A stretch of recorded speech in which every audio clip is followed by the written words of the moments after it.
வணக்கண்ணே. வணக்கம். அண்ணன் சீமான் அண்ணன் வந்து தேர்தல் அறிக்கையை நிறைய அறிக்கை விட்டுருக்காரு. இதெல்லாம் எப்படி தமிழ்நாட்டில் வந்து சாத்தியம் ஆகும்னு நினைக்கிறீங்களா நீங்க?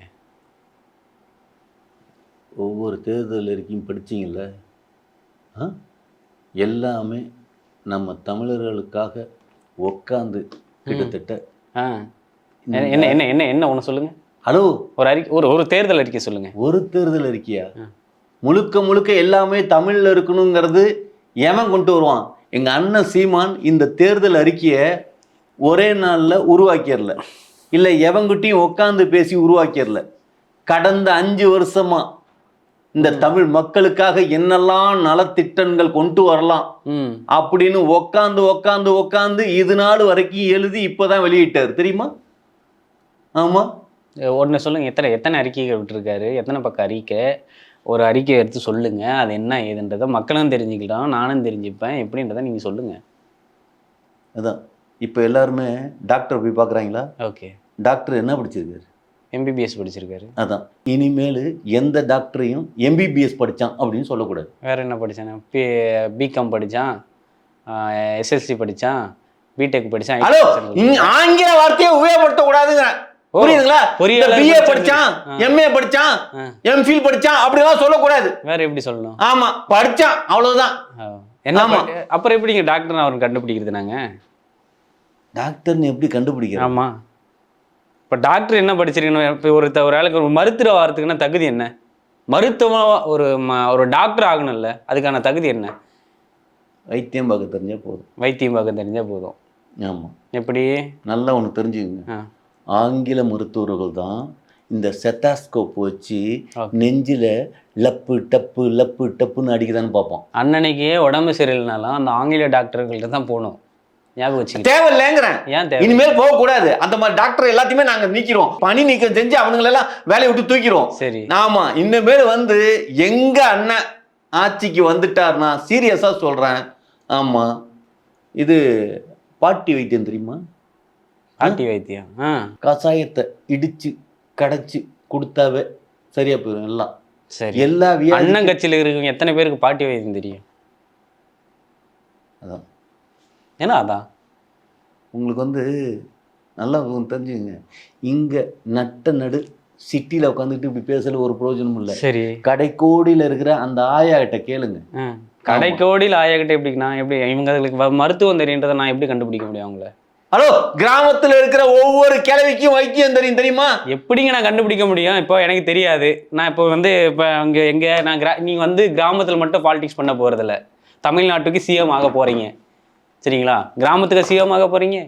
நல்ல எத்தனை கிராமத்துல எத்தனை பேருக்கு அவங்க வந்து வயசானவங்க வந்து ஒரு விஷயம் நல்லா புரிஞ்சுங்க. சரி சொல்லுங்க. ஆமா, இயற்கையான பிறப்பு இல்லாம போனதுனால எல்லாருமே வலுவிழந்து போயிட்டானுங்க. இன்னைக்கு மூளை இல்லாத பிள்ளைங்களா எல்லாரும் வளர்றதுக்கு காரணம் என்ன? இயற்கையான பிறப்பு இல்ல, எல்லாம் ஆபரேஷன் பண்ணி குழந்தைய வெளியே எடுக்கலாம். இது எல்லாத்தையும் நிப்பாட்டிடுவோம். இல்லைங்க, சீரியஸா இப்போ சுகப்பிரசவம் நடக்கிற இடம் நிறைய. அந்த சுகப்பிரசவத்தை தான் சொல்றேன். சுகப்பிரசவத்துக்கு டாக்டர் படிக்க வேண்டிய அவசியம் இல்ல. சரி, ஆமா, ஒரு கிளவிகிட்ட கத்துக்கிட்டாவே செக்அப் பண்றதுக்கு வேணும்ல. என்னங்க செக்அப்? குழந்தை நல்லா இருக்கா அப்படிங்கிறது. ஏங்க 100 வருஷத்துக்கு முன்னாலாம் செக்அப் பண்ணாங்களா என்ன? செக்அப் பண்ணி தான் படுத்திட்டாங்களா? அந்த ஒரு ஃபெசிலிட்டி கிடையாது. அந்த ஃபெசிலிட்டி தான் கிடையாதுங்கிறீங்களா? இப்போ ஒரு ஃபெசிலிட்டிஸ் கொண்டு வந்து மக்களோட பணத்தை ஏமாத்தி சுரண்டி அடிக்கிறாங்கல்ல. மருத்துவத்துல நோயையும் இவங்களே உருவாக்குறாங்களாம், அதுக்கு நோய்க்கான மருந்தையும் இவங்களே உருவாக்குறாங்களாம். அப்படிங்கிறது இதெல்லாம் கண்டுபிடிச்சது யாரு? நாம் தமிழர் சீமான். சரி, ஆமா, இந்த மாதிரி மக்களை ஏமாற்ற கூட்டத்திலேருந்து நம்ம தற்சார்பு கொள்கையை ஏற்படுத்தி வச்சுக்கணும் அப்படிங்கிறதுக்காக தான் எங்க அண்ணன் ஆமா எல்லாத்தையும் கிட்டத்தட்ட 200 வருஷத்துக்கு அப்புறம் கூட்டிட்டு போறாரு. புரியுதுங்களா? பின்னாடி 200 வருஷம் பின்னாடி தள்ளுறீங்க, அப்படிதானே உங்க கொள்கை? உங்களுடைய இது பேப்பர் கப்ல டீ குடிச்சா நோய் வரும். சரி, அதே மண் சட்டியில டீ குடிச்சா நோய் வராது. சரி, சரி, மோடி நான் கேட்கிறேன். இது மோடியும் எங்க அண்ணனும் அப்படி மத்தியில மோடி. அது ஆல்ரெடி தெரியும், அது ஆல்ரெடி தெரியும். அதை விட்டுருங்க, அதை விட்டுருங்கன்னு இல்ல, அதை வச்சுதான் நாங்க எல்லாமே பண்ண போறோம். அண்ணனுடைய கட்சியில எத்தனை பேரு தமிழ் வழியில படிச்சுட்டு வந்திருக்காங்க? தமிழ் ஸ்கூல்ல தான் படித்தேன் அப்படின்றத எத்தனை பேர் நீங்க காட்டுவீங்க? தமிழ் வழியில் தான் அவங்க வந்து பண்ண வந்தாங்க. ஏங்க அதைத்தாங்க சொல்றேன். தமிழ் டீச்சர், தமிழ் இருங்க, பிஏ படிச்ச தமிழ் எத்தனை பேர் இருக்காங்க அதுல? உங்களுக்கு தெரியல. என்ன தெரியல? இதெல்லாம் இந்த படிச்சவங்கன்னு இருக்காங்களே, இனிமேல் படிச்சவங்களே இருக்கக்கூடாதுங்க. படிக்காதவன் தான் நன்றியோடவும் விசுவாசமோத்தோடையும் இருப்பான்.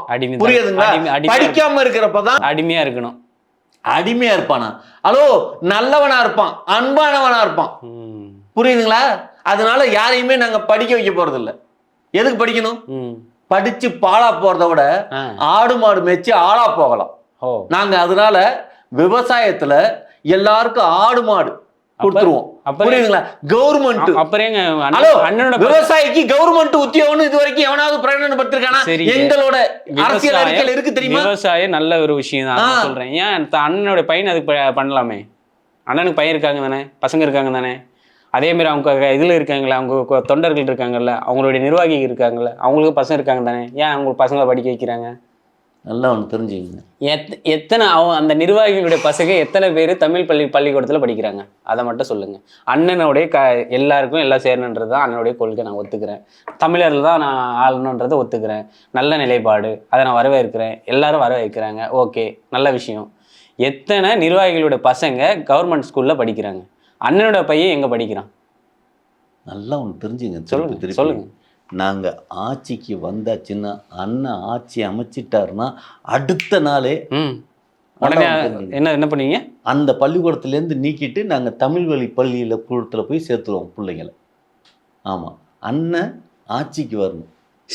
ஆமாம், அண்ணன் ஆட்சிக்கு வருவாரா? ஏங்க, நீங்கள் தான் போராட்டம் நடத்துங்க. நாங்கள் வந்து தமிழ் பிள்ளைகள், நாங்கள் தான் தமிழுக்கு எல்லாமே பண்ணுறோம் அப்படின்னு சொல்லி நீங்கள் தான் போராட்டம் நடத்துறீங்க. நீங்களே சரியில்லாதப்போ இவங்க வந்து என்ன பண்றாங்க? டிஎம்கே சரியில்லை. ஆமா, ஹலோ, நாங்க அவ்வளவு சரியா இருக்கிறதுனால தான் போராட்டமே நடத்த முடியுது. என்ன போராட்டம்? போராட்டம் நடத்துறீங்க? ஓகே, அது நீங்க சரியா இருக்கீங்க, போராட்டம் நடத்துறீங்க, நல்ல விஷயம், வரவேற்கத்தக்கது.